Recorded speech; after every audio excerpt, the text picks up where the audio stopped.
Ada beberapa teori yang disampaikan oleh beberapa ahli. Yang pertama, Auguste Comte, yaitu tentang 3 tahap perkembangan intelektual. Yaitu yang pertama, tahap teologis atau fiktif. Yang kedua, tahap metafisik yang merupakan perkembangan dari tahap pertama. Dan yang ketiga adalah tahap positif yang merupakan tahap terakhir dari perkembangan manusia. Auguste Comte juga membagi sosiologi ke dalam 2 bagian, yaitu sosial statis dan sosial dinamis. Sosial statis di sini dimaksudkan Comte adalah sebagai suatu studi tentang hukum-hukum aksi dan reaksi antara bagian dari suatu sistem sosial. Bagian yang paling penting dari sosiologi menurut Auguste Comte adalah apa yang disebutnya dengan sosial dinamis, karena menurutnya sosial dinamis ini adalah teori tentang perkembangan dan kemajuan masyarakat. Dan sosial dinamis ini pastinya merupakan suatu studi tentang sejarah yang akan menghilangkan filsafat yang spekulatif tentang sejarah itu sendiri. Selanjutnya teori yang disampaikan oleh Emile Durkheim. Yang pertama, teori menurut Emile yaitu teori solidaritas.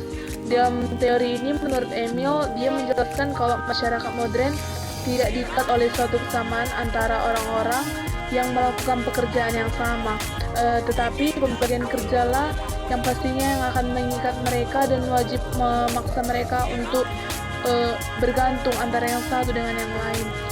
Kemudian teori yang kedua adalah teori bunuh diri. Menurut Emile, peristiwa bunuh diri merupakan kenyataan sosial yang karena itu dapat dijadikan untuk sarana penelitian dengan menghubungkannya dengan struktur sosial dan derajat integrasi sosial dari suatu kehidupan masyarakat. Bahwa seringnya terjadinya bunuh diri, maka akan terjadi pula integrasi sosial menurut Emile. Yang ketiga adalah teori menurut Max Weber. Menurut Max Weber, individu bertindak sesuai dengan pandangan mereka terhadap makna yang ada pada dunia. Maksudnya di sini bahwa nanti setiap orang akan memberikan makna pada simbol yang kemudian akan mereka pandang pada simbol-simbol tersebut. Hal tersebut dapat dilakukan dengan mencari tahu arti dan makna di balik antara simbol-simbol tersebut. Selain itu juga bagaimana hal tersebut juga dapat membantu orang tersebut untuk berinteraksi antara satu dengan yang lain dengan simbol tersebut. Kemudian dari literasi yang saya baca, dilihat dari level analisisnya, teori ini berada pada tingkat mikro dengan melihat interaksi antara individu yang satu dengan yang lainnya. Kemudian teori yang keempat oleh Karl Marx melalui teori konfliknya yang memicu terjadinya suatu perubahan. Dalam konflik-konflik ini yang muncul secara konsisten selama akibat dari adanya antagonisme kelas.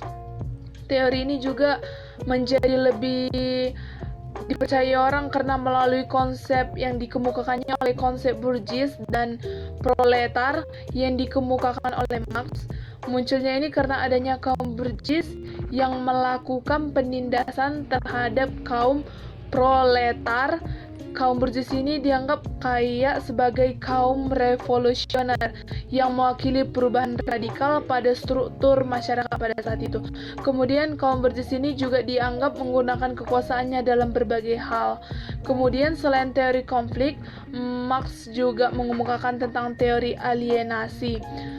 Dalam teori alienasi ini dia menjelaskan tentang hilangnya kendali seseorang akan hidupnya. Maksudnya di sini hal ini juga diakibatkan karena kontrol yang dilakukan orang-orang yang memiliki kuasa. Selanjutnya ada perkembangan atau revolusi industri dari masa ke masa. Yang pertama itu revolusi industri 1.0 yang terjadi sekira pada abad ke-18 yang ditandai dengan penemuan mesin uap yang digunakan untuk produksi barang. Karena pada saat itu di Inggris, menurut literasi yang saya baca, mesin uap digunakan sebagai alat tenun mekanis pertama yang dapat meningkatkan produktivitas industri tekstil. Kemudian peralatan kerja juga yang awalnya hanya bergantung pada tenaga manusia atau hewan, akhirnya dapat digantikan dengan mesin tersebut. Selain itu juga mesin uap digunakan pada bidang transportasi pada saat itu, terutama transportasi internasional yang pada saat itu digunakan dalam khususnya transportasi laut yang masih menggunakan tenaga angin. Namun pada kenyataannya pada saat itu digunakan tenaga angin ini kurang dapat bisa diandalkan sepenuhnya atau terus, karena bisa jadi angin pada saat itu bertiup dari angin yang berlawanan atau bahkan tidak ada angin sama sekali. Terus yang kedua ada revolusi industri 2.0 yang diprediksi terjadi pada awal abad ke-20. Revolusi industri ini ditandai dengan penemuan tenaga listrik. Tenaga manusia atau tenaga otot yang saat itu sudah tergantikan oleh mesin uap perlahan mulai tergantikan oleh tenaga listrik. Walaupun begitu banyak kendala yang tetap menghambat produksi di pabrik, seperti masalah transportasi. Pada akhir 1800-an mobil mulai diproduksi secara massal. Namun pada kenyataannya tidak berjalan dengan baik. Yang seharusnya memakan waktu yang cepat harus dirakit dari awal hingga akhir yang sama oleh perakit mobil yang sama, tetapi tidak berjalan dengan seharusnya, malahan artinya tidak berjalan dengan cepat dan dilakukan oleh banyak orang yang pastinya dilakukan oleh waktu yang sama dengan waktu yang lama. Namun pada revolusi ini juga terciptanya lini produksi yang menggunakan ban berjalan pada tahun 1913. Hal ini juga yang mengakibatkan proses produksi berubah total, karena untuk menyelesaikan satu mobil itu tidak diperlukan satu orang untuk merakit dari awal hingga akhir. Malahan harus banyak spesialis perakit mobil dilatih untuk dapat mengerjakannya secara bersamaan dan dapat menghasilkan mobil yang banyak dengan waktu yang cepat. Yang ketiga adalah revolusi industri 3.0. Setelah revolusi industri kedua, manusia masih berperan sangat penting dalam proses produksi pastinya dalam berbagai macam jenis barang. Tetapi pada revolusi industri yang ketiga ini, manusia tidak lagi memegang peranan penting dalam produksi. Setelah revolusi ini, abad industri pun pelan-pelan berakhir dan abad informasi pun dimulai. Jika revolusi pertama dipicu oleh mesin uap, revolusi kedua dipicu oleh tenaga listrik, maka revolusi yang ketiga ini dipicu oleh mesin yang dapat bergerak dan berpikir secara otomatis. Contohnya seperti komputer dan robot.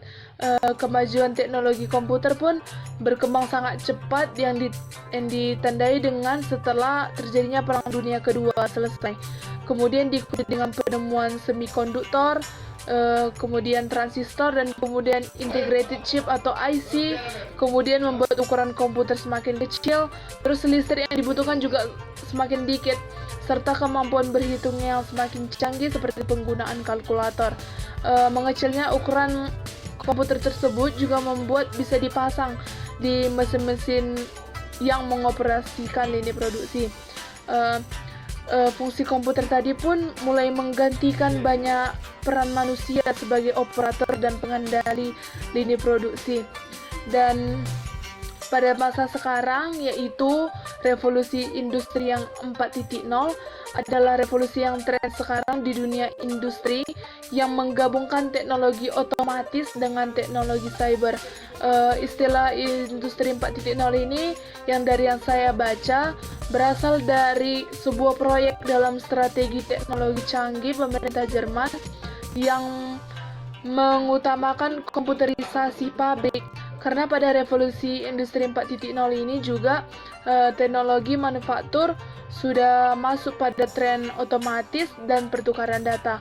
Hal itu juga termasuk dalam cybervisi, Internet of Things atau IoT, cloud computing atau cognitive computing. Tren ini juga sudah banyak mengubah bidang kehidupan manusia, termasuk ekonomi, dunia kerja, bahkan gaya hidup. Dan kesimpulannya, singkatnya, revolusi industri 4.0 ini menanamkan pastinya teknologi cerdas yang dapat terhubung dengan berbagai bidang kehidupan manusia, bahkan hingga ke luar negeri. Banyak hal yang tak terpikirkan juga sebelumnya terjadi pada revolusi industri 4.0 ini. Juga tiba-tiba muncul temuan baru atau inovasi baru, serta pastinya membuka lahan bisnis yang sangat besar. Contoh terdekatnya pada saat ini munculnya transportasi online seperti Gojek dan Grab. Kehadiran revolusi industri 4.0 ini sebenarnya sangat positif, menghadirkan banyak usaha baru, pastinya lapangan kerja baru, dan itu juga memperkecil angka pengangguran dan profesi baru yang selama ini tidak kita duga-duga juga terjadi.